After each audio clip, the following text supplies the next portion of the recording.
Bonjour à tous.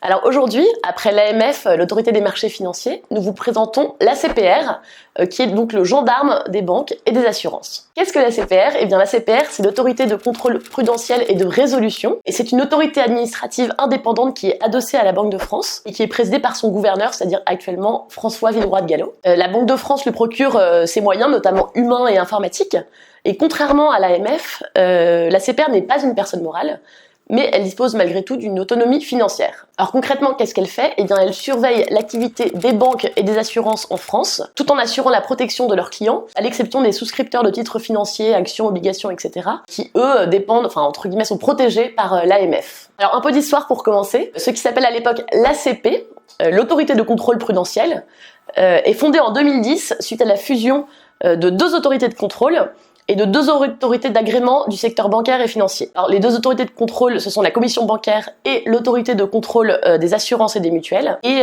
les deux autorités d'agrément, ce sont le comité des entreprises d'assurance et le comité des établissements de crédit et des entreprises d'investissement. Donc voilà, 4 entités qui fusionnent pour créer en 2010 l'ACP. En 2013, il y a une réforme de la loi bancaire qui donne de nouveaux pouvoirs à l'ACP, qui devient à ce moment-là l'ACPR.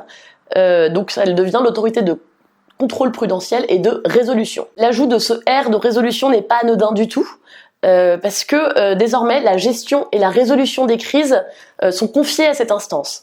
À cet effet notamment, il y a un collège qui est créé de résolution bancaire. Son rôle, qui était auparavant principalement de régulation, est désormais élargi, et l'ACPR peut maintenant intervenir directement en cas de difficulté avérée d'un établissement de crédit ou d'assurance, et elle peut imposer des mesures dites de résolution.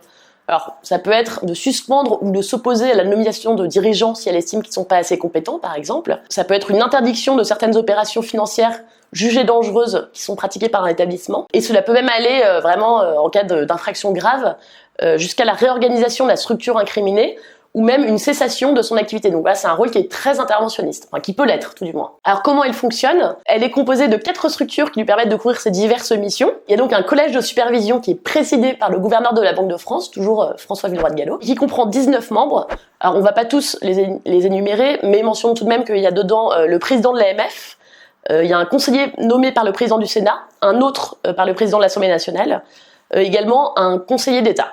Ce collège comprend également 2 sous-collèges, l'un dédié à la banque, un autre à l'assurance. Alors en plus de ce collège de supervision, on a ce collège de résolution, nous évoquions la résolution tout à l'heure, qui est également présidé par le gouverneur de la Banque de France. On a également une commission des sanctions, qui donc en gros fait office de tribunal et qui est chargée de sanctionner les manquements aux obligations législatives et réglementaires. Et on a enfin 3 commissions consultatives qui assistent la CPR sur des sujets spécifiques et un comité scientifique qui étudie les aspects techniques de ce contrôle. Voilà. La CPR a plusieurs missions.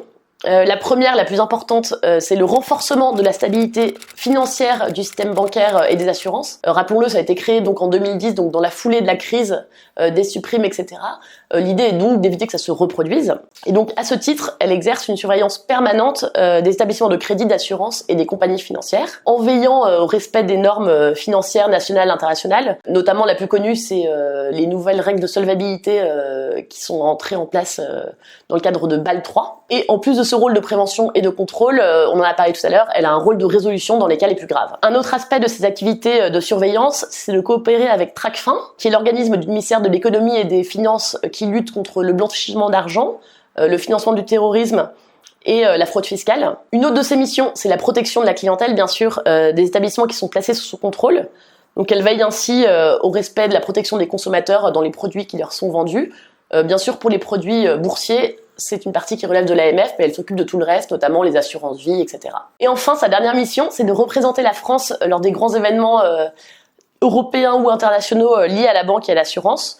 Donc pour ce faire, elle est directement en lien avec la Banque Centrale Européenne et avec les autres organismes de supervision des autres pays européens. Voilà, j'espère que cette vidéo vous aura intéressé et je vous dis à bientôt avec l'équipe Hibou.